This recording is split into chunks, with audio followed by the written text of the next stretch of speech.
하나님 말씀은 사도행전 2장 43절부터 47절까지 말씀 찾으셨으면 제가 봉독하겠습니다. 사람마다 두려워하는데 사도들로 말미암아 기사와 표적이 많이 나타나니 믿는 사람이 다 함께 있어 모든 물건을 서로 통용하고 또 재산과 소유를 팔아 각 사람의 필요를 따라 나눠주며 날마다 마음을 같이하여 성전에 모이기를 힘쓰고 집에서 떡을 떼며 기쁨과 순전한 마음으로 음식을 먹고 하나님을 찬미하며 또 온 백성에게 칭송을 받으니 주께서 구원받는 사람을 날마다 더하게 하시니라. 아멘. 이 시간은 종교개혁주의를 맞이하여서 개혁파 교리와 근대 자본주의 정신이라는 제목으로 특강을 하도록 하겠습니다. 잠깐만요.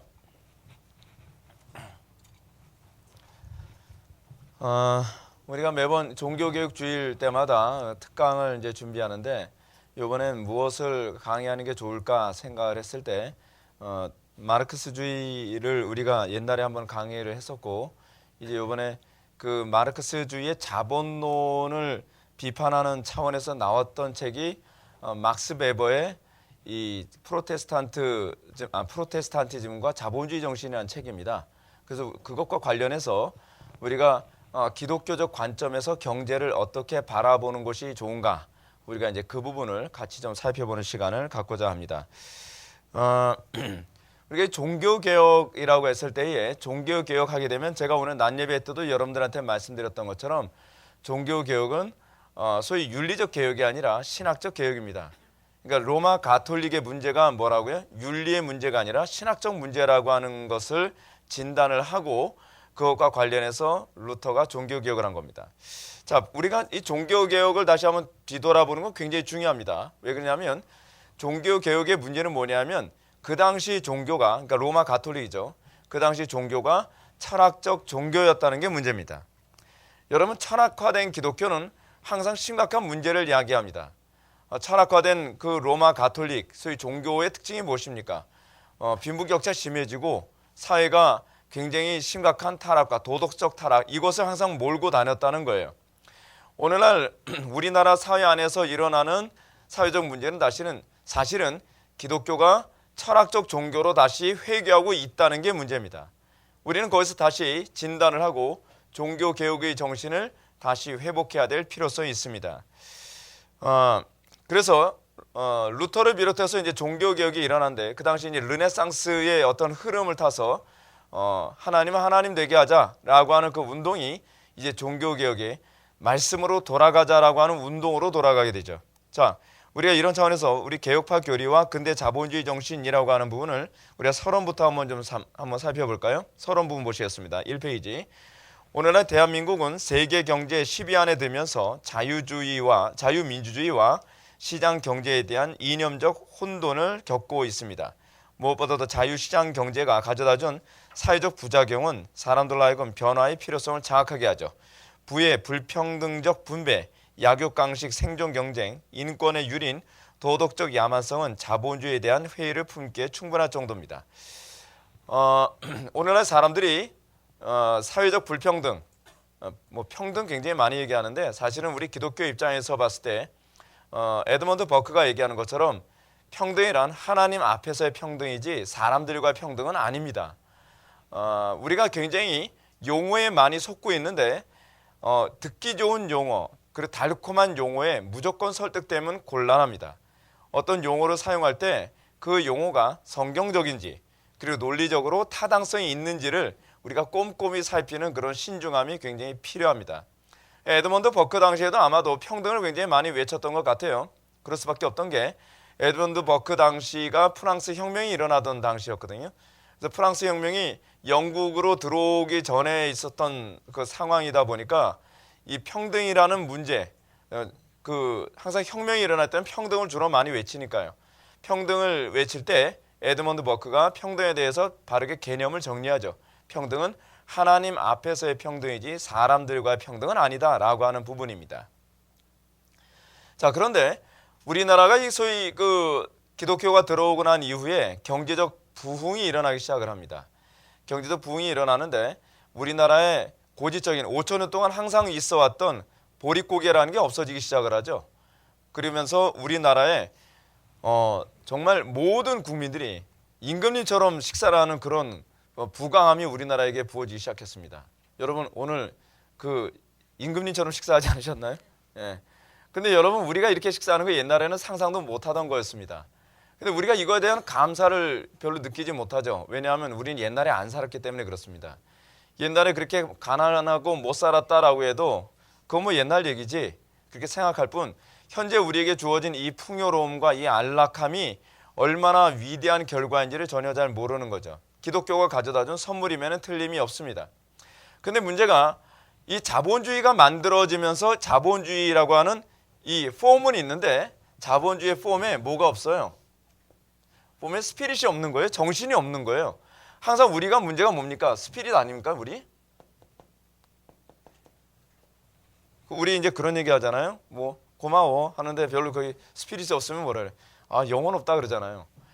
우리에게서 지금 문제가 뭐냐면 자본주의라는 폼은 어디다 이렇게 수입을 해왔는데 자본주의의 정신이 없는 거예요. 근데 그 자본주의 정신이 뭔지를 몰라요. 그 스피릿이 어디서 나온지를 모르고 있다는 것이 문제입니다. 자꾸 자본주의 정신을 철학에서 찾는데 실제로 자본주의 정신의 기초는 종교 개혁에서 출발됐습니다. 종교 개혁 우리가 이제 이 강의를 하면서 비슷한 용어를 사용하는데 이 비슷한 용어에서 혼란을 갖지 말아야 될 것이 뭐냐면 전통적 자본주의입니다. 전통적 자본주의 그리고 근대 자본주의. 전통적 자본주의라고 하는 것은 봉건 군주 시대 때 소위 기독교 정신은 없고 소위 지주들이 약탈을 하고 약육강식 생존 경쟁으로 돈을 이게 쓸어 모으던 그런 때를 전통적 자본주의라고 얘기합니다. 근데 종교개혁이 일어나면서 자본주의에 대한 개념이 바뀌죠. 그래서 새로운 자본주의라고 하는 이걸 근대를 다른 말로 뭐 현대라는 말을 사용하는데 현대라는 말은 사용하지 않습니다. 왜냐하면 현대라는 말은 철학적 표현이기 때문에 근대라는 말을 사용합니다. 우리를 현대인이라고 얘기한다면 현대인이라는 말은 무슨 표현이냐면 절대 진리를 인정하지 않는다는 표현입니다. 절대 진리를 인정하지 않는 사람이라는 말을 현대인이라고 얘기하는 거예요. 그러니까 포스트 모더니즘 시대 사람들이라는 얘기죠. 근데 이 근대 자본주의 안에서 종교개혁의 정신이 딱 장착되면서 소위 자본주의에 대한 방식과 원리가 완전히 바뀌어야 됩니다. 자, 그래서 우리가 오늘날 일어나는 문제를 자본주의 자체의 문제인가 아니면 자본주의 정신을 제대로 이해하지 못함으로써 생겨진 문제인가를 우리는 점검해 볼 필요성이 있습니다. 그러니까 이 막스 베버가 자본주의 정신이라는 책을 쓸 당시에 이 책을 쓰게 된 이유가 뭐냐면 소위 전통적 자본주의에 의해서 피해를 입는 많은 사람들에게 선동을 했던 사람이 있었죠.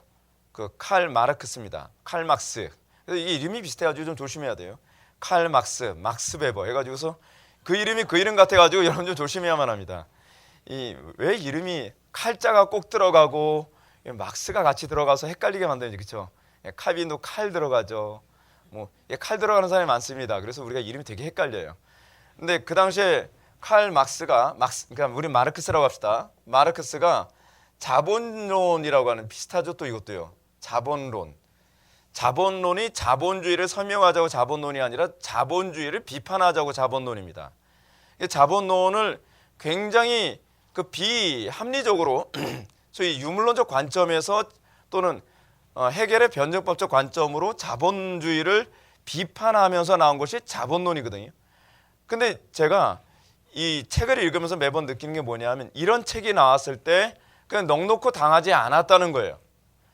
그러니까 우리 개혁자들은 우리 하나님의 백성들은 그것을 대적하기 위한 이론을 제시하고 그것에 대해서 디펜스할 줄 알았다는 거죠. 그러면서 막스 베버의 이 자본주의 정신이라는 책이 나오면서 아니다, 그건 오해다. 그거는 전통적 자본주의를 평가한 것이지 근대 자본주의를 평가한 것이라고 할 수 없다라고 하면서 근대 자본주의가 전통적 자본주의와 어떻게 다른지를 설명했어요. 중요한 건 뭐냐면 그 이전에 이 구분이 별로 없었다는 거예요. 그 이전에는 그냥 자본주의 하면 다 똑같은 자본주의라고 생각을 했던 거죠. 근데 막스 베버가 소위 종교개혁 이후에 새롭게 탄생한 근대 자본주의라는 것을 설명을 하면서 그 자본주의와 종교개혁 이전의 자본주의와 종교개혁 이후의 자본주의가 다른 것이구나 라고 하는 새로운 지평을 열었다는 것이 중요한 겁니다. 그러니까 우리가 그런 부분에 대한 감각이 없으면 자본주의 나쁘다 그러면 무조건 싸잡아서 기독교인들도 오케이 해버린다는 거예요. 실제로 오늘날 많은 기독교인들, 하다못해 목회자들조차도 자본주의를 악이라고 생각하는 사람들이 상당히 많이 있거든요. 좋아요. 그러나 자본주의 악이라고 칩시다. 그럼 여러분 모두가 다 평등하게 다 옛날처럼 배고프게 살까요? 문제는 뭐냐 하면 칼 마르크스가 얘기하는 평등이 모두가 다 잘 살자는 평등이 아니라 모두가 다 못 살자는 평등이에요. 물론 그렇게 얘기 안 하죠. 그 사람들은요. 근데 문제는 마르크스의 말을 따르면 모두가 다 못 사는 거로 가요. 물론 그 공산당의 우두머리들은 잘 삽니다. 근데 우리가 이런 부분에 대한 용어적 개념이 정리가 되지 않으면 우리가 가지고 있는 것이 얼마나 소중한지를 알지 못하는 거죠. 그래서 우리가 오늘날 이 시대에서 우리가 사는 사회가 어떤 사회입니까? 자유민주주의 그리고 자유시장 경제라고 하는 소위 자본주의 그 문화 안에서 살고 있잖아요. 근데 이 문화가 성경적이냐 성경적이지 않느냐에 관한 올바른 이 판단이 교회 안에서 먼저 있어져야 한다는 것이죠. 그래서 그런 차원에서 이번에 이런 강좌를 마련하게 됐습니다. 제가 막스 베버의 자본론을 기초로 해서 오늘 강좌를 준비했지만 제가 이제 쓴 이 글에 보게 되면 그런 말을 했습니다. 제가 막스 베버의 글을 100% 동의하는 건 아닙니다. 막스 베버의 글을 보면 막스 베버의 글이 지나치게 주의주의식으로 이제 많이 갔습니다. 제가 한번 읽어볼게요. 1페이지 밑에서 5번째 줄. 우리는 여기서 막스 베버의 논문 프로테스탄트 윤리와 자본주의 정신을 중심으로 살펴보게 된다. 물론 막스 베버의 논문에 100% 동의하지는 않는다. 자렛의 주장처럼 막스 베버가 칼빈주의를 드러내고 있는 것은 사실이나 그가 칼빈의 입장에서 벗어난 점이 있다는 지적에 동의한다. 특히 막스 베버는 칼빈의 오직 믿음의 은혜와 열매의 균형이 행위 쪽에 치우치고 청교도의 개약 신학에서의 은혜와 주의주의 균형에서 주의지, 그러니까 의라고 하는 게 의지할 때 쓰는 의거든요. 주의주의 쪽으로 강조함으로써 균형을 잃고 결과적으로 새로운 칼빈주의로 나가게 됐다는 송기섭 씨의 주장에 동의한다. 실제로 여러분들 이게 어떻게 보면 지나치게 금욕주의적으로 설명을 하는 경향이 있습니다. 이 막스 베버의 자본론을 보면. 근데 저는 그에 동의하지 않아요. 왜냐하면 우리 기독교는 금욕주의는 아니거든요.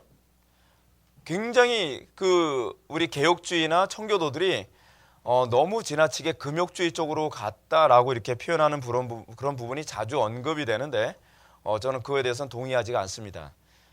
자, 하여간 그럼에도 불구하고 막스 베버는 종교개혁 이후에 근대 자본주의가 어떤 골격에 의해 형성되는지 예리한 관점에서 비교적 잘 설명했다 봅니다. 그 골격은 바로 칼빈주의와 청교도 교리입니다. 베버의 이 정도 관점만 이해해도 16세기에 일어난 종교개혁, 사실은 개혁이라는 용어가 더 적절하지만 이 종교 영역에 국한된 개혁이 아님에 충격을 받습니다. 루터에 의해 시발된 개혁은 전 세계의 존재 방식 자체를 개혁한 획기적인 사건이었음을 실감하게 됩니다. 그러니까 여러분, 우리는 본성적으로 굉장히 성속 이원론의 관점에 많이 빠집니다. 그래서 우리는 어떻게 생각하죠? 내가 어떤 종교를 가졌어도 종교적인 영역에만 변화를 갖게 될 뿐이지 우리 일상의 모든 영역에 변화를 요구한다고 생각을 잘 안 합니다. 여러분들이 우리 교회에 오셔서 많이 느끼셨겠지만 여러분들이 우리 교회에 적응하려면 라이프 스타일 전체를 다 바꿔야만 합니다. 그래서 처음에 우리 교회에 오셨을 때 적응하기 힘든 이유가 거기에 있는 거죠. 저는 개인적으로 그렇습니다. 저는 여러분들이 종교적인 영역만 바꾸는 걸 좀 원치 않습니다. 종교적인 영역만 바꾸시려면 그냥 옆에 교회도 많아요. 그런 게 다녀도 상관없는 거죠. 우리가 예수를 믿는다고 했을 때 그 예수를 믿는다는 건 우리의 모든 영역을 하나님께 굴복시킨다는 의미를 가지고 있습니다. 그러니까 단순히 종교적인 영역뿐만 아니라 여러분들이 이제 대표적인 예가 이거예요. 제가 수요 예배, 금요 기도회, 주일 낮 예배, 주일 오후 예배 다 참석하라. 제가 요구하는 이유가 있는데 그걸 다 참석해야 되면 여러분들의 라이프 스타일을 다 바꿔야 돼요. 사람들하고 만나던 인간관계, 놀러 다니던 거 다 바꿔야 돼요. 그게 제가 목표라는 바거든요. 여러분들의 라이프 스타일이 바뀌지 않으면 결코 여러분들은 하나님의 영광에서 살 수도 없고 그리고 신자됨이 나올 수가 없습니다. 그리고 여러분들이 매일 저녁 때마다 기도하러 나오지 않나요? 그 라이프 스타일이 바뀔 수밖에 없는 거예요. 라이프 스타일이 바뀌어야 여러분들이 진짜 그리스도인다운 모습이 나오는 거죠. 간혹가다 어떤 분은 저보고 이렇게 얘기합니다. 목회를 그렇게 지독하게 하면 어떡하냐? 교인들 불쌍하지 않냐? 불쌍하죠. 나는 내가 더 불쌍해. 예, 저도 그렇게 살거든요. 근데 그렇게 살아야만 성도들의 삶에 진정한 구원이 발생하거든요. 예, 근데 저는 안 불쌍하게 생각해요. 나보고만 나쁜 사람이라고 그러는데 저도 불쌍한 사람이에요, 여러분. 하여간 여러분 이 막스 베버를 우리가 사상 우리가 살펴보기 전에 항상 하는 것처럼 막스 베버의 가정과 생애를 한번 살펴보도록 하겠습니다. 이 감사하게도 이 제가 이제 이걸 좀 강의하는 준비하는데 이 한성진이라고 하는 이 교수님인 거로 제가 알고 있는데 이분이 논문을 쓰셨어요. 그래서 그 논문에 나오는 막스 베버의 이 생애를 제가 이렇게 그대로 카피했습니다. 그걸 제가 먼저 밝히고 제가 읽어 나가겠습니다. 막스 베버의 본명은 칼 에밀 막시밀리안 베버입니다. 여러분 이름 이렇게 짓지 마십시오. 부르기 힘들어집니다. 예, 왜 이렇게 이름이 긴지. 그러나 아버지인 막스 베버의 이름을 따라 그냥 막스 베버라고 부릅니다. 이렇게 져야 됩니다. 이들이 아버지보다 커다란 명성을 획득했기 때문입니다. 베버는 1864년 4월 21일 독일 튜링겐주의 에르푸르트에서 아버지 막스 베버 1세와 어머니 헬레나 베버의 7남매 중에 장남으로 태어납니다. 아버지 베버 1세는 법률가로서 베를린시 행정가로 일하다가 베버가 태어날 당시 에르푸르트의 시의회에서 근무하고 있었다고 합니다. 그는 권력과 명예를 추구하는 전형적인 세속적 인물이었다 그래요. 친가는 베버의 인간적인 면모나 지적 세계의 형성에 크다란 영향을 미치지 못했으며 또한 친가에 대한 애착은 거의 없었다고 합니다. 그러니까 막스 베버는 아버지에게는 거의 영향을 받지 않은 케이스예요. 근데 막스 베버의 동생도 굉장한 수재였거든요. 근데 막스 베버의 동생은 아버지한테 주로 영향을 받았다고 합니다. 예. 한편 베버는 어머니 헬레네에 의해 대한 애정을 평생 유지했다고 합니다. 헬레네는 어머니에게서 물려받은 칼빈주의 신앙을 아들에게 그대로 물려줍니다. 그녀는 자기 자신에게는 아주 엄격했지만 약자들에 대한 사랑으로 다양한 사회 봉사 활동에 헌신했습니다. 또한 당시의 여성으로서는 드물게 인문주의 역사와 고대 문학에 대한 교육도 받았습니다. 여러분 우리가 우리 개혁파에서는 여러분 자녀 교육을 굉장히 절대시합니다. 그러니까 자녀 교육에 의해서 자녀들의 인성이라든지 신앙이 거의 형성이 돼요. 그러니까 여러분 잘 보세요. 우리가 교회에서 안에서 한 시대의 영적 거인들이라고 했던 사람들을 보면 놀랍게도요. 주일학교에서 키워진 사람들이 아니에요. 다 가정에서 부모에 의해 신앙이 전수된 사람들이라는 거죠. 우리가 이 부분을 놓쳐서는 안 됩니다. 막스 베버의 신앙도 사실은 어머니에게 절대적인 영향을 받았어요. 이게 굉장히 중요한 부분입니다. 이런 외가의 영향이 베버의 삶에 다양한 방식으로 영향을 미쳤습니다. 베버의 프로테스탄티즘의 윤리와 자본주의 정신에도 칼빈주의를 통한 영향이 사회학적인 저서의 면면에 드러납니다. 아버지의 세속적인 성공의 열망보다 어머니로부터 전수된 학문과 신앙, 봉사의 정신이 베버의 일생을 통해 나타납니다. 사고방식과 삶의 목표가 다른 어머니와 아버지의 차이는 어머니를 닮은 막스 베버와 쾌락주의이고 세속 중심적인 삶을 산 동생 알프레드 베버의 차이로 나타납니다. 알프레드 또한 뛰어난 경제학자이자 사회학자였지만 삶의 양식에 있어서는 달랐던 것이죠. 그래서 우리가 신앙인을 양성하는 걸 부모들이 항상 자녀들을 키우는데 집중을 하셔야만 하는 이유가 바로 거기에 있습니다. 자녀들에서 기도 많이 하셔야 되고요. 제가 누누이 말씀드리죠. 자녀들은 부모의 기도를 먹고 자란다고요. 그러니까 저는 그렇게 생각을 합니다. 이 자녀라고 하는 존재가 어떤 존재냐면 태어났을 때는 어머니의 피를 먹고 자라고요. 피를 먹고 자란다는 얘기가 무슨 모유 먹고 자란다는 얘기예요. 어머니의 모유가 소위 피가 모유로 만들어진다 그러잖아요. 이게 굉장히 그 의미가 있는 상징적인 의미가 있죠. 아이들은 태어나서 자랄 때 어느 정도 젖을 뗄 때까지는 어머니의 피를 먹고 자라고요. 그리고 자녀들이 어느 정도 크면 어머니와 아버지의 땀을 먹고 자라는 게 자녀들입니다. 그러니까 우리는 오늘날 편하게 자녀를 키우는데 익숙해져 있죠. 그러다 보니까 어떤 현상이 나타나니까 아이들이 다 괴물이 돼가고 있습니다.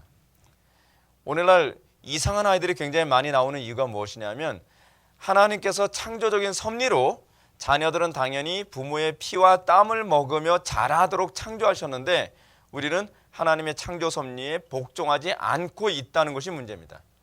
애들이 태어나면 어떻게 하죠? 그냥 완전히 고아처럼 키우는 거예요. 그냥 뭐 어린이집이나 유치원에 보내서 기저귀도 아직 갈지 않는 아이들을 거기서 애들을 자라게 만들고 그리고 거기서 애들이 걸음마까지 다 배우고 아이들이 그리고 나서 어느 정도 크면 곧바로 초등학교 보내고 초등학교 보내면서도 어떻게 해요? 내 손때 묻히기 싫으니까 뺑뺑이를 돌리죠. 학원으로요.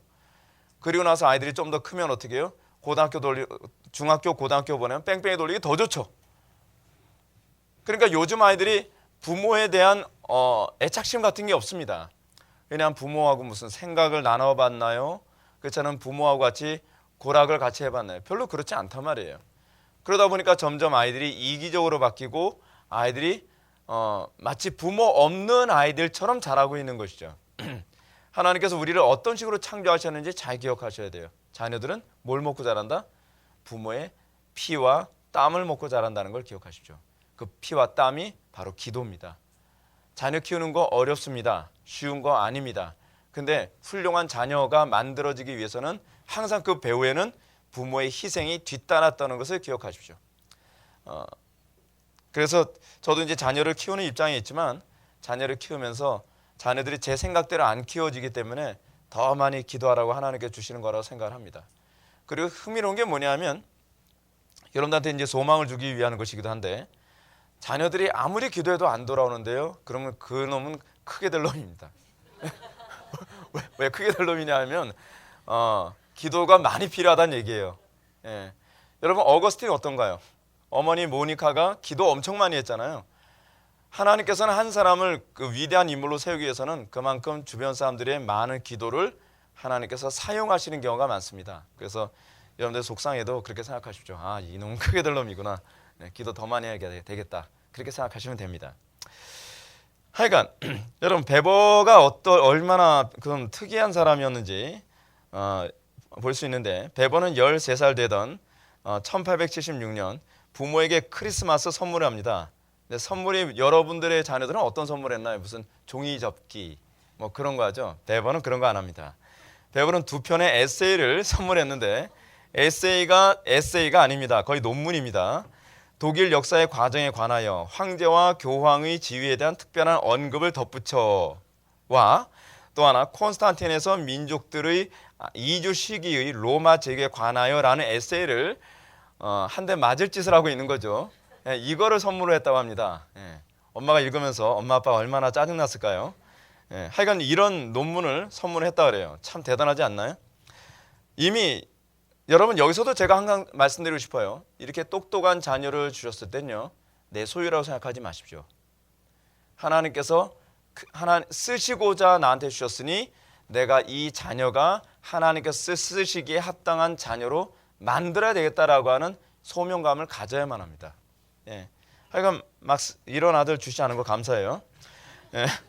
하여간 막스 베버가 이랬다 그래요. 그래서 이미 14살경에 그가 쓴 편지에는 호모와 베르길리우스 그리고 키케로 등이 언급되었으며 대학에 입학하기 전에 그의 지식은 괴테, 스피노자, 칸트, 쇼펜하우어까지 확장됐다고 합니다. 남 얘기입니다. 1882년 베버는 하이델베르그 대학에 법학도로 등록합니다. 베버가 법률을 택한 데는 2가지 이유가 있었다고 합니다. 우선 법률가는 아버지를 본받아 법률가로서 직업을 얻으려는 생각이었는데 그 당시에 법률가는 국가 관료로 진출하는 방법이었습니다. 또한 산업 자본주의가 발전해가면서 기업들이 법률 전문가들을 필요로 하기 시작했으므로 시민 계층은 법학을 선호하고 있었습니다. 그는 주 전공인 법학과 함께 중요한 게 이겁니다. 경제학, 중세사, 신학 등의 과목도 들었다는 겁니다. 베버가 만약에 여기서 신학을 공부하지 않았다고 한다면 자본주의 정신은 못 썼습니다. 그러니까 저는 이런 얘기를 합니다. 요즘에 신대원생들이 저한테 이런 얘기합니다. 제가 앞으로 그래서 목회자의 길을 걸어야 될지 말아야 될지 고민합니다. 이런 얘기할 때 그것과 관계없이 공부 열심히 하라고 제가 얘기합니다. 왜냐하면 우리나라 사람들은 항상 이렇게 생각을 하죠. 신학을 공부해서 무조건 목사가 되어야 된다고 생각을 하지 않나요? 근데 그렇지 않습니다, 여러분. 신학은 기본이에요. 특히 유럽 사회 안에서는 기본이에요. 왜냐하면 유럽의 문화가 만들어지는 데는 루터와 칼빈 같은 이 걸출한 인물들의 신학에 의해서 유럽의 문화가 만들어졌기 때문에 유럽의 문화를 이해하려면 루터와 칼빈을 이해하지 않으면 이해를 할 수가 없어요. 그러니까 신학은 기본적으로 어느 정도 공부를 하고 그 신학을 기초로 해서 자기가 사는 사회의 문화를 해석할 수 있는 근거를 갖게 되는 겁니다. 그러니까 간혹가다 사람들이 그런 생각을 하죠. 제가 우리 성도들한테 뭐 이런 거 가르치고 그러면 뭐 교인들을 다 신학자로 만들 의향이 있냐. 신학자를 만들기 위해서가 아닙니다. 자기 삶의 모든 문제를 신학적으로 해석할 수 있는 능력을 배양시키기 위해서 그렇습니다. 오늘도 같이 이제 점심 식사하면서 장로님하고도 같이 대화를 나눴지만 장로님이 가지고 있는 영역에서 신학이 없었으면 활동을 못하죠.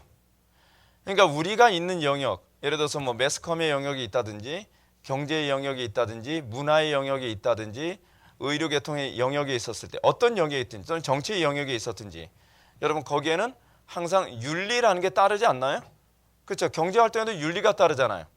근데 여러분 에드먼드 버크가 얘기한 것처럼 정치를 뭐라고 얘기했죠? 정치는 인간의 도덕적 행위, 그러니까 윤리적 행위라는 얘기입니다.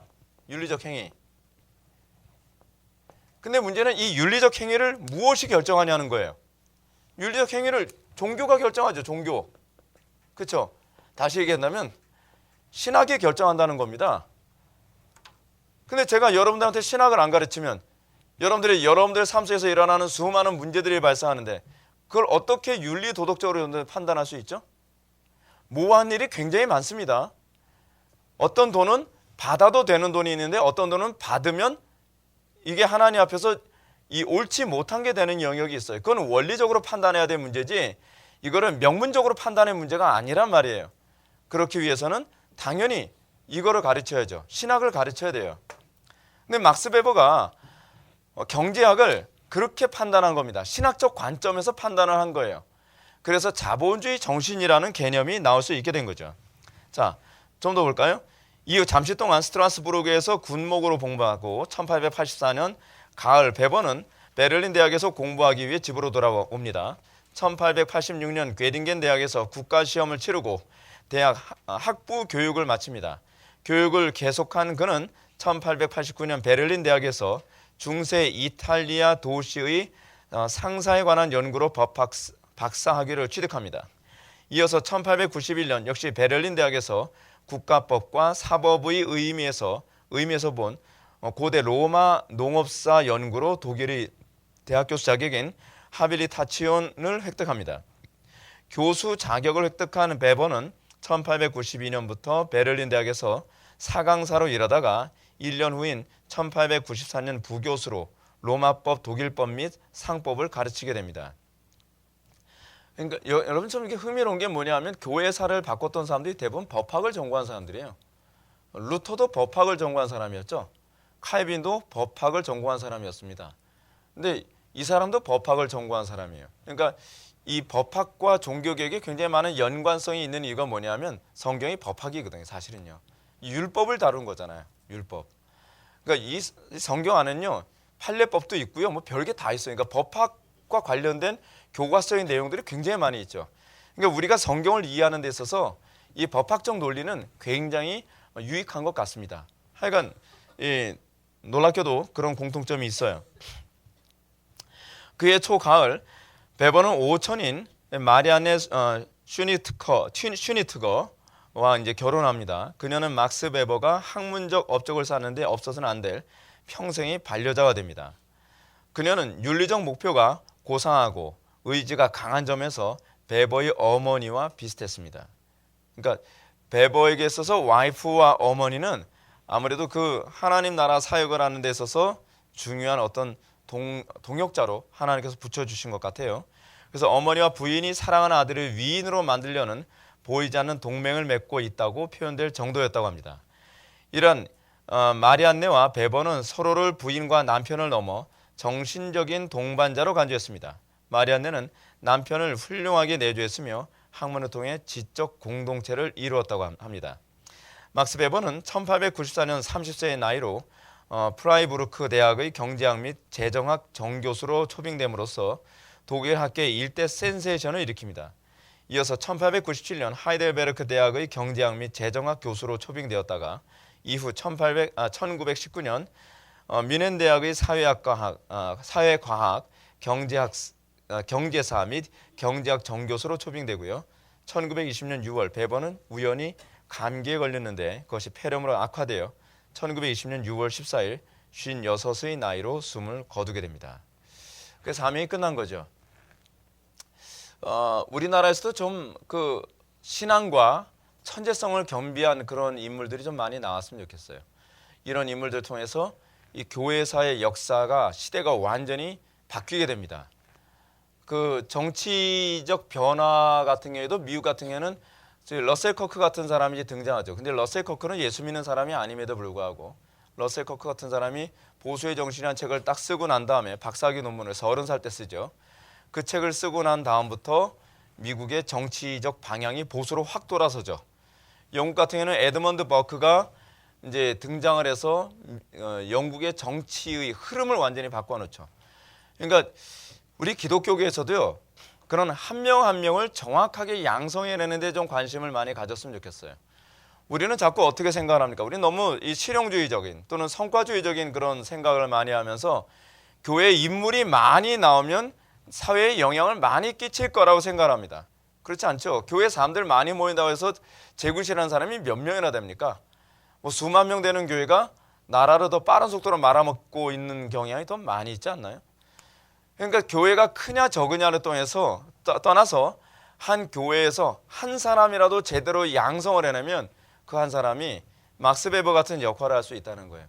그 한 사람이 루터 같은 역할을 할 수 있고 그 한 사람이 에드먼드 버크 같은 역할을 하고 윌버포스 같은 역할을 할 수 있는 거죠.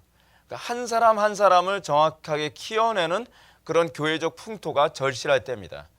이 풍토가 다시 회복되어진다고 한다면 우리 한국 교회가 뭐 퍼센테이지, 우리는 수치 얘기하는 걸 되게 좋아하는데 뭐 숫자가 많지 않아도 또는 퍼센테이지가 적더라도 나라를 충분히 움직일 수 있을 거라고 저는 믿습니다.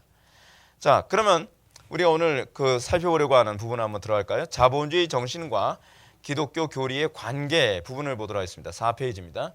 첫 번째로 자본주의 정신과 섭리교리 부분을 살펴보도록 하겠습니다. 자본주의 정신을 이룬 교리로서 첫 번째 살펴볼 교리는 섭리교리입니다. 섭리교리란 여러분들이 잘 알고 있는 것처럼 소교리 문답 제11문이 아주 정리를 잘 해놨죠. 소교리 문답 제11문에서 섭리하게 되면 항상 두 개의 단어를 떠올리도록 우리에게 요구하고 있잖아요. 뭐죠? 그렇죠. 보존과 통치죠. 보존과 통치인데 우리가 요번에 수련회 때도 여러분들한테 말씀드렸던 것처럼 거기에 헤르만 바빙크나 아브라함 카이퍼는 한 가지를 더 포함해서 이해하도록 촉구하죠. 자, 첫 번째는 보존이고 두 번째는 통치고 세 번째는 뭐죠? 협력이죠.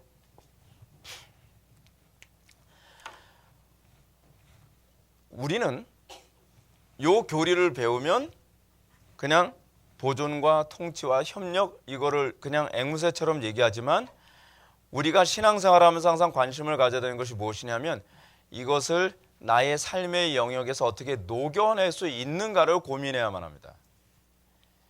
여러분, 그 결과가 바로 이 경제학이고 정치학이고 그리고 과학으로 나타난 거예요. 그러니까 제가 요번에도 여러분들한테 이제 그 하나님의 섭리라는 제목을 가지고서 수련회 때 마지막 강좌를 그런 걸 제가 말씀드렸지만 우리의 신앙의 선배들에서 배워야 되는 게 굉장히 중요한 게 바로 그거예요. 그들은 교리를 어떻게 삶 속에 녹여낼 줄 알았느냐를 배워야 된다는 거죠. 자, 전 여러분들한테 그런 질문을 던지고 싶어요. 여러분들은 섭리 교리를 여러분들의 직장에서 녹여내나요? 또는 여러분들의 가정에서 녹여내나요? 여러분들이 자녀 교육을 시키는데 녹여내고 또는 여러분들이 결혼 생활을 하는 데서도 이걸 녹여내고 그런 걸 여러분들 녹여낼 줄 알아야 된다는 거예요. 거기서 지혜로움이라는 게 나오죠. 근데 우리는 이 교리를 배우면 교리를 어디에 쓰는 물건인지를 모르는 거예요. 이게 어디에 쓰는 물건인고 그런 거예요. 근데 놀라운 게 뭐냐면 우리의 신앙의 선배들은 이거를 경제활동에서 녹여낼 줄 알았다는 겁니다. 그래서 그것을 소위 근대 자본주의 정신으로 만들어낸 거예요. 놀랍지 않나요? 근데 우리는 지금 그러니까 여러분, 우리가 유럽이란 나라를 쉽게 볼 수 있는 나라가 아니라는 게 바로 그겁니다. 우리는 겉으로 자꾸 유럽이라는 나라의 겉모습만 자꾸 흉내내려고 하죠. 예를 들어서 유럽에서 뭐가 유행이면 또 수입을 해와서 우리나라도 그 유럽처럼 복사판을 만들고 유럽의 건물처럼 똑같이 만들고 유럽에 무슨 문화의 거리 있다면 우리나라도 그 문화의 거리 만들어서 마치 겉모양은 선진국화 된 것처럼, 겉모양은 마치 유럽인화 된 것처럼 우리는 그렇게 생각을 하죠. 근데 그게 아니에요. 제가 언젠가 낮은 울타리사에서 나온 무덤 파기 작전이라는 책을 읽는데, 무덤 파기 작전에서 그 사탄 숭배자들이겠죠. 프리메이슨인지 일루미나티인지는 모르겠어요. 근데 거기서 그 사람들이 비밀 문서를 주고받으면서 이런 얘기를 합니다. 미국이라는 나라의 영성은 너무나 견고해서 무너뜨려지지가 않는데요. 그러니까 미국이라는 나라는 독특한 게 한쪽을 완전히 다 점령해서 이제는 완전히 타락시켰다라고 해야 되면 다른 쪽에서는 부흥이 일어난대요. 또 그쪽을 내리눌렀다 하면 또 다른 쪽에서 또 부흥이 일어난대요. 이쪽이 죽은 것 같으면 저쪽이 살아나고, 저쪽이 죽은 것 같으면 이쪽이 살아나고, 계속 그런다는 거예요. 도대체 미국이라는 나라는 잡히지가 않는다는 거예요. 왜 그럴까요? 그들의 경건의 수준 때문에 그래요. 그들의 문화는요, 수입한 게 아니라 자체 내에서 소화하고 녹여낸 거예요. 그러니까 제가 우리 교회에서 목회를 하면서도 제가 여러분한테 이제 많이 말씀드린 거지만, 우리 교회는 카피라는 걸 안 하잖아요. 다른 교회에서 이런 거 한대. 그러면 이제 카피해오고, 다른 교회에서 무슨 경배와 찬양한대. 이러면 카피해오고. 그게 아니라 끊임없이 신학을 가지고서 묵상을 하고, 그리고 그것을 어떻게 구체적으로 성도들의 개개인의 삶 속에 녹여낼 것인가. 저는 항상 그것에 저의 관심이거든요. 근데 그것이 여러분들의 가정에서도 이루어져야 되고, 여러분들의 직업과 여러분들의 그 전문 영역에서 계속적으로 이루어져야 될 영역인 거죠. 저는 신학과 목회의 영역에서 그것이 계속 진행되어져야 될 영역이고요. 그것이 일어나면서 시간이 많이 걸려요. 시간이 많이 걸리는데 조금씩 유럽이라고 하는 문화를 만들어내는 거예요. 근데 시간이 많이 걸려서 공을 들여서 만들어낸 문화는요, 웬만해서 무너지지가 않습니다. 그래서 미국이란 나라나 유럽이란 나라가 그래서 무서운 거죠. 우리나라도 너무 성급하게 움직일 것이 아니라 단단하게 움직일 생각을 해야 돼요. 빨리 갈 생각을 하는 것이 아니라 정확하게 가는 법을 배워야만 합니다. 그래서 구석구석에서 하나님의 말씀을 녹여내고, 우리가 의식하지 못하는 그거를 에드먼드 버크가 뭐라 했더라? 습관이라 했던가? 그런 표현을 사용해요. 그러니까 무의식적으로 행동하는데 그것이 문화화돼서 그냥 기독교적으로 행동을 하고 있는 거예요. 그게 보수라고 얘기를 하는 거예요, 에드먼드 버크는. 자, 하여간 계속 한번 읽어볼까요? 개혁자들이나 청교도들은 이런 하나님의 섭리를 투철하게 믿었어요. 때문에 그들은 불법과 속임수가 가득한 세상에서 정직함과 성실함과 검소함, 절제 등의 금욕적 삶을 살면 결코 망하지 않고 보존될 것이라고 믿었어요. 이렇게 녹여내는 거예요, 여러분. 여러분들이 하나님 말씀대로 사는데 망할 것 같잖아요. 그러면 여러분들이 어떻게 녹여내는 거예요? 보존시키시는 분이 하나님이시지 사람이 아니야, 돈이 아니야, 인간관계가 아니야, 인맥이 아니야 라고 그걸 믿는 거예요. 우리는 하나님이 보존시킨다는 걸 믿어. 그게 바로 믿음으로 녹여내는 거예요. 그거를 예수 믿는 사람들이 녹여내면서 여기저기서 그렇게 사는 사람들이 늘어나면 이것이 신앙이 좀 약하거나 신앙이 없는 사람들도 하나의 문화화 되어져 가는 겁니다. 여러분, 이게 코넬리우스 반틀의 입장과 이게 프란시스 쉐이퍼의 입장의 차이거든요. 문화가 신앙을 만들어내느냐, 신앙이 문화를 만들어내느냐. 우리는 반틀의 입장을 따르거든요. 그래서 우리는 신앙이 문화를 만들어낸다고 봅니다. 물론 문화가 신앙을 만들어내는 영역도 있어요. 그러나 출발의 원리는 신앙이 문화를 만들어내는 겁니다. 그리고 그 신앙에 의해서 만들어진 영역만이 신앙을 만들어내는 문화가 가능해요. 근데 우리는 그렇게 생각하지 않아요. 신앙에 의해서 만들어낸 문화가 아니라 문화가 만들어낸 신앙이 가능할 거라고 생각해요. 저는 그걸 동의하지 않아요. 그렇게 되면 종교 통합으로 가버립니다. 무슨 말인지 여러분 이해가 가시죠? 논리가 약간 복잡한가요? 하여간 그들은 그렇게 생각을 했습니다. 하나님 말씀대로 살면 절대로 망하지 않는다. 왜냐하면 이 세상은 사단이 통치하는 세상이 아니라 하나님께서 통치하시는 세상이라는 걸 믿었기 때문이에요. 이것이 믿음으로 사는 겁니다.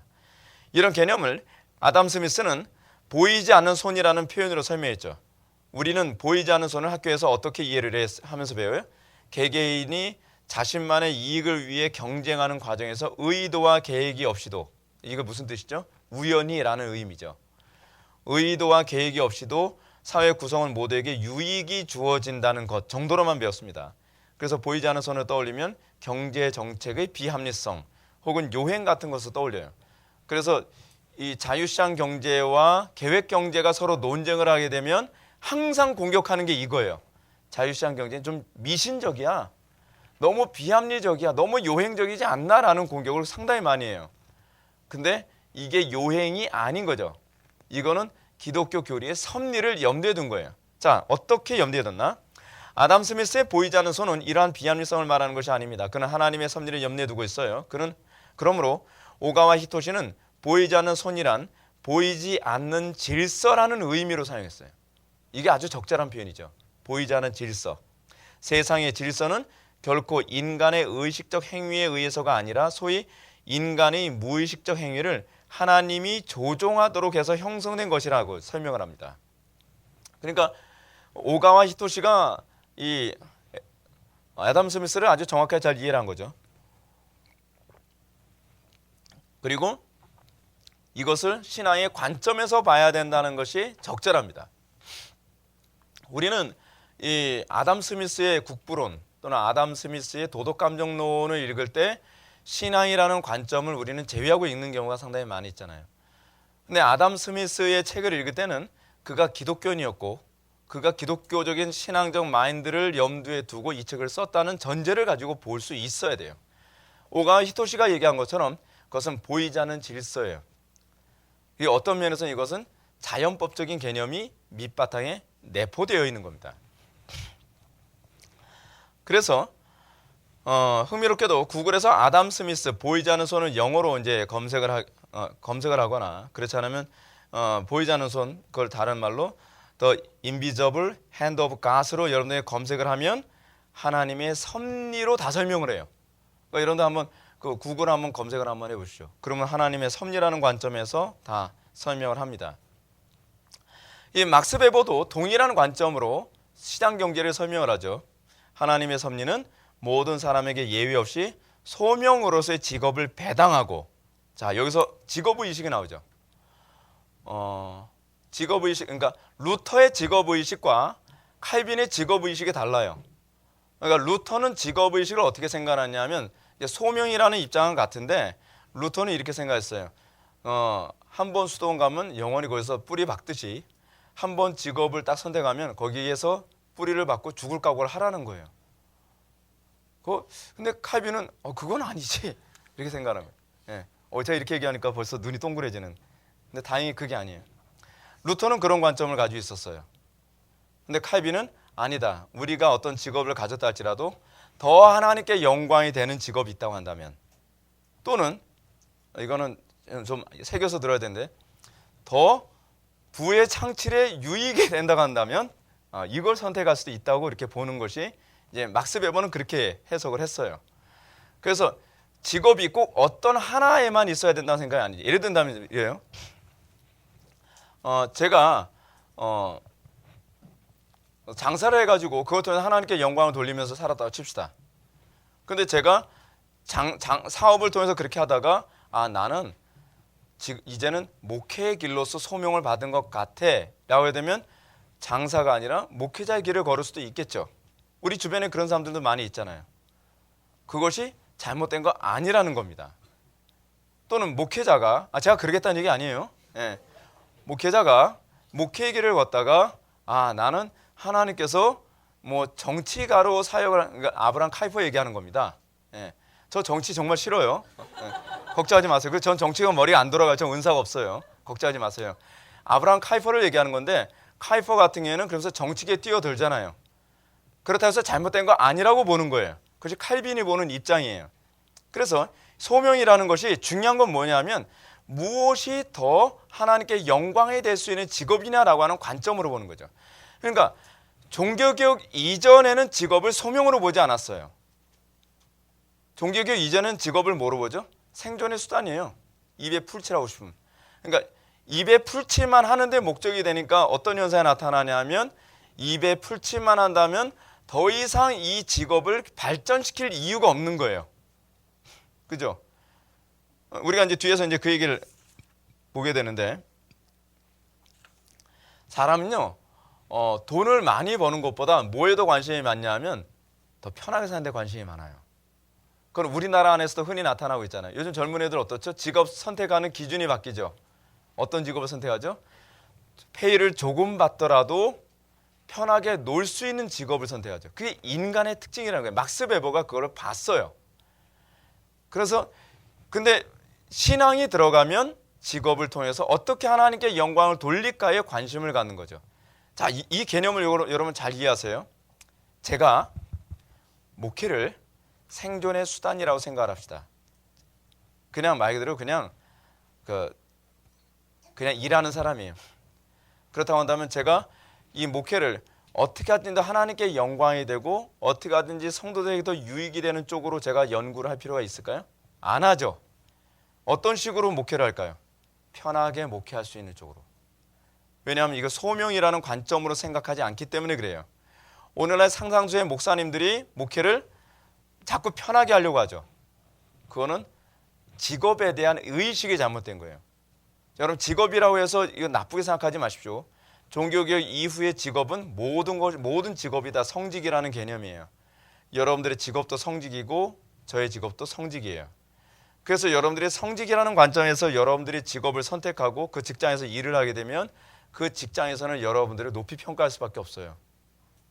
왜죠? 자기 일처럼 하니까.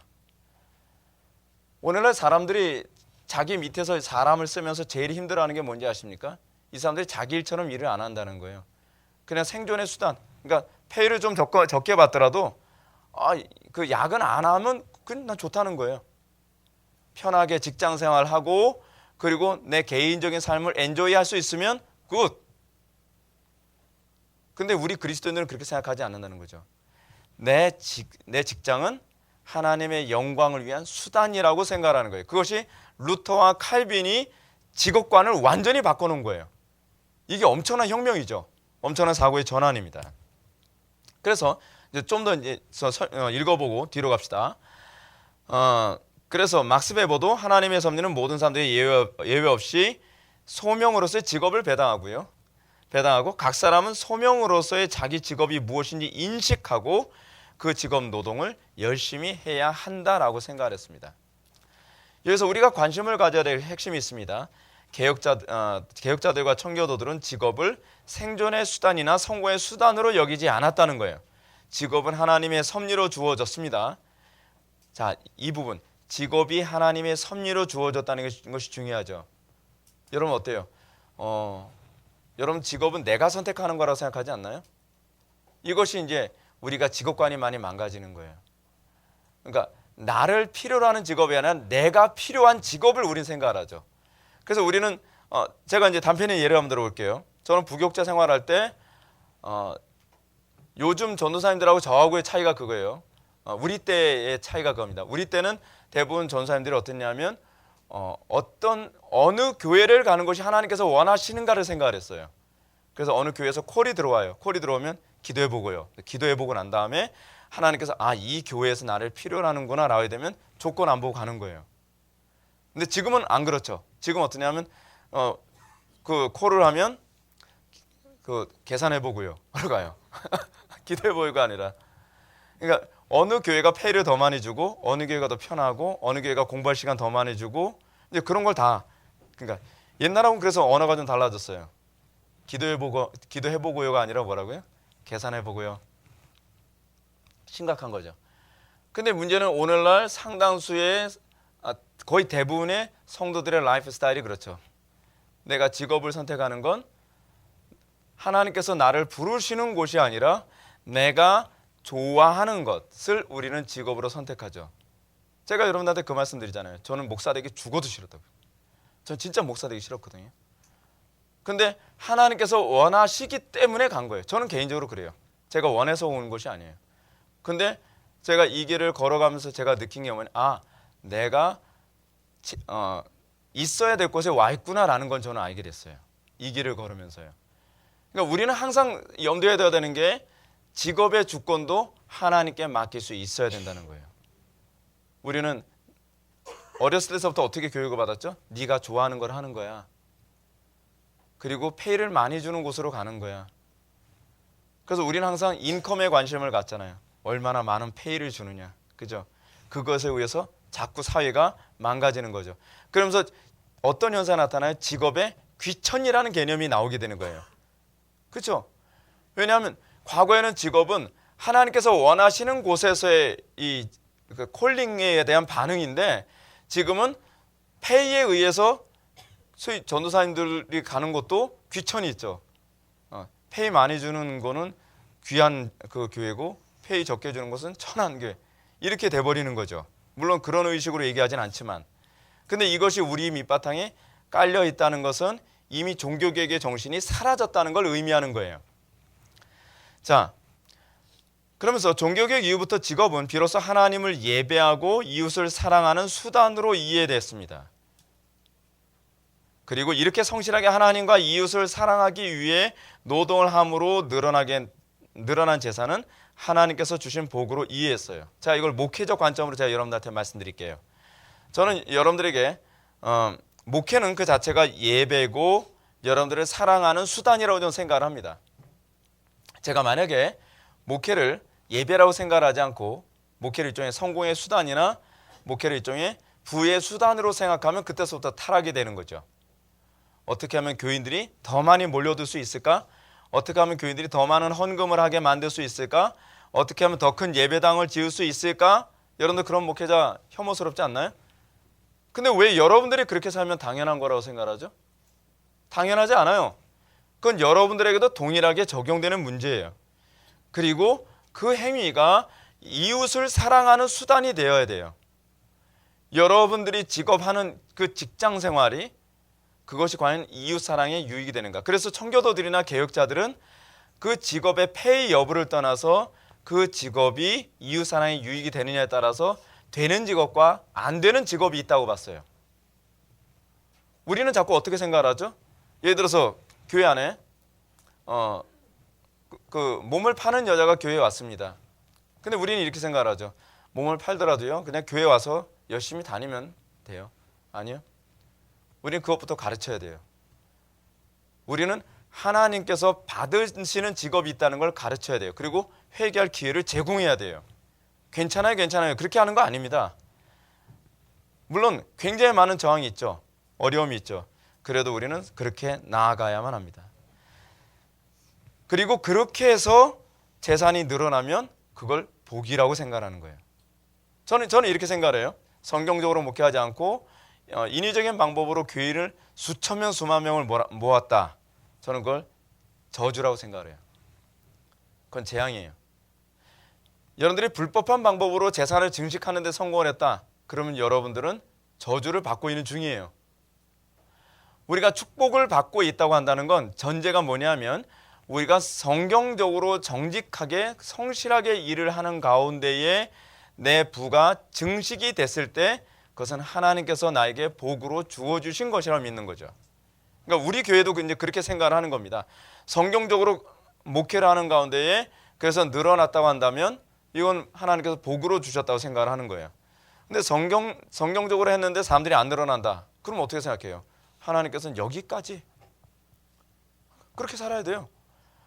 아니, 저는 여러분한테 이런 질문을 던지고 싶어요. 물론 너무 배고프면 좀 고민 좀 많이 하겠지만 왜 우리는 필요 이상으로 돈을 많이 벌어야 되죠? 그거 욕심 아닌가요?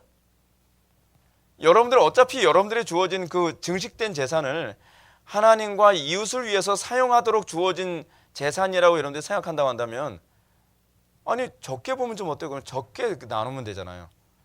많이 벌면 여러분 부담 많아져요. 더 많이 나눠야 되거든요. 여러분들이 높은 위치에 있잖아요. 좋은 거 아니에요. 높은 위치에 올라가면 그만큼 여러분들은 더 큰 중압감을 가지고 그곳에서 세상의 공격을 막아내는 방파제 역할을 해야 돼요. 저 요즘 그거 되게 많이 느껴요. 제가 좀 사람들한테 알려지고 제가 영향력이 점점 커지면 커질수록 전 솔직히 되게 부담스러워요. 저는 이게 좋지 않아요. 저는 개인적으로. 저는 그냥 조용히 살다가 있으나 없으나 살다가 갔으면 좋겠어요. 왜냐하면 이게 다 부담으로 오기 때문에 그런 거예요. 돈이 많으면 부담이에요, 여러분. 그만큼 이웃을 더 많이 섬겨야 되는데 그렇지 않으면 인색하게 되면 그만큼 이게 나한테 재앙이 되는 거거든요. 그래서 제가 여러분들한테 그런 말씀드리잖아요. 가난할 때보다 부자가 됐을 때 더 큰 믿음이 필요하다고요. 여러분들이 바닥을 칠 때보다 여러분들이 높아졌을 때 더 큰 믿음이 필요해요.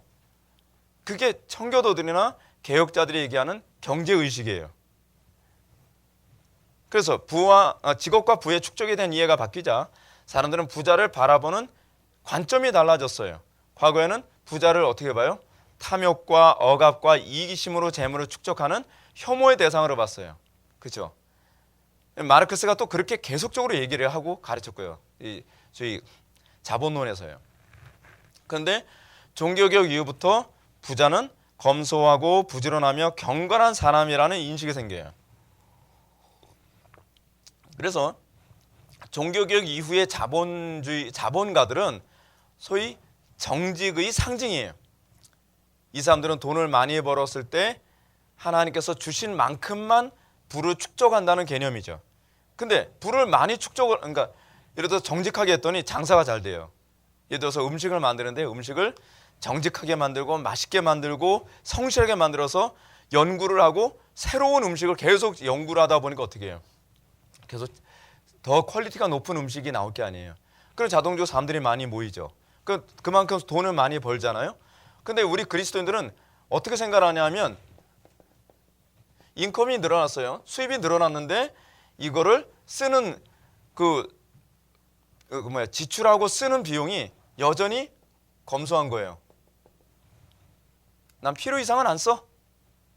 더 많이 벌었으니까 더 좋은 차 사고, 더 많이 벌었으니까 더 기름 빵빵 때우고, 더 많이 벌었으니까 더 많이 놀러 다니고, 그게 아니라 그냥 더 많이 벌었어도 검소하게 살아가는 거예요. 그럼 자동적으로 그 잉여 재산이 어떻게 되죠? 그걸 잉여 재산이라 그러죠. 남는 돈이 더 많이 버는 건 더 많아졌는데 쓰는 건 별 차이 없으니까 자동적으로 부가 축적이 되죠. 그래서 이런 사람들은 뭐라고 생각했냐면 청교도들은 이런 사람이 진짜 신앙이다라고 그렇게 본 거예요. 그러면 여러분 어때요? 종교개혁 이후에 자본가들에 대한 인식이 어떻게 될까요? 긍정적일 수밖에 없죠. 그러니까 여러분들이 봤을 때 유럽이나 미국의 소위 부자들 보게 되면은 맨날 옷 입고 다니는 거 우리가 생각하는 것처럼 그렇게 막 입고 다니죠. 꾀지지하게 입고 다니잖아요. 그 구글의 창시자 그 누구죠?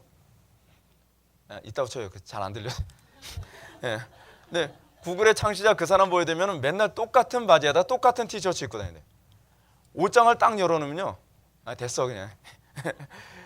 옷장을 딱 열어놓으면요. 똑같은 티셔츠만 딱 걸려 있고 똑같은 바지만 걸려 있대. 그 이유가 뭐냐면 옷 갈아입고 고르는데 시간 낭비하기 싫다고요. 그래서 그냥 이 옷 더러워지면 갈아입으면 되는데 어떤 옷을 입을까 고민 안 한대요. 벗고 나서 똑같은 옷 입으면 된다는 거예요. 예. 왜냐면 시간도 아끼는 거예요. 시간도. 그래서 쓸데없이 낭비를 안 해요. 근데 자기는 어차피 지출을 많이 할 생각이 없는데 돈을 많이 벌었기 때문에 그럼 그 돈을 어떻게 쓸까요? 사회에 환원을 하는 거예요. 여러분 이게요. 옛날엔 있을 수 없었던 일이에요. 근데 언제부터 일어나요? 종교개혁 이후서부터 이런 일이 벌어지는 거예요. 종교개혁은 엄청난 사건입니다. 그러니까 사회 전체에 대한 의식을 다 바꿔버린 사건이에요. 종교개혁이요. 오늘날 한국에서 부자가 혐오와 증오의 대상이 된 이유가 어디 있죠? 프로테스탄트의 근대 자본주의 정신이 이게 스며들어가 있지 않은 상태에서 부를 축적하는 저희 자유시장 경제의 원리만을 사용했기 때문에 그런 거예요. 그래서 이 직업을 자기중심적으로 이해하고 직업을 성공과 행복과 자기 만족을 위한 수단으로 이해하는 데 있어서는 기독교인이나 불신자들이나 아무런 차이가 없는 거죠. 그러니까 자꾸 그 마르크스의 자본론이 설득력 있게 먹혀 들어가는 것입니다. 제가 오늘도 낮 예배 때 여러분들한테 말씀드렸던 것처럼 하나님께서 우리에게 복을 주시는 이유가 뭐예요? 복의 근원으로 살라고. 이게 성경이 가르치는 사고의 원리거든요. 근데 우리는 그 생각을 안 한단 말이에요. 돈을 많이 벌었으면 생각은 그 다음서부터는 이 많은 돈을 어떻게 쓸까? 내가 나를 위해서 어떻게 쓸까를 고민하죠. 근데 종교개혁의 정신은 하나님께서 나에게 생각지 않은 명예와 재물과 성공을 주시면 그런 하나님의 영광을 위해서도 이웃을 위해서 어떻게 쓰라고 나한테 이것을 주셨을까를 고민하기 시작하는 거예요. 이게 이제 종교개혁이 가져다 준 사고의 전환입니다. 그래서 여기서 이제 뭐가 나타나야 되냐면 분배의 주체가 인간 정부의 강압이 아니라 성령님께서 제가 이게 빨리 진도하려면 빨리 가야 되겠네요. 예, 분배의 주체가 인간 정부가 아니라 성령님이라고 보는 거죠. 과거에 자 보십시오. 6페이지 맨 밑에 부분. 그래서 분배의 주체는 인간 정부의 강압이 아닙니다. 성령님께서 신자들의 마음에 사랑으로 자발성을 부여하여 분배하게 합니다. 이것이 오순절 성령 강림 이후에 교회에서 일어난 기적이죠. 그죠?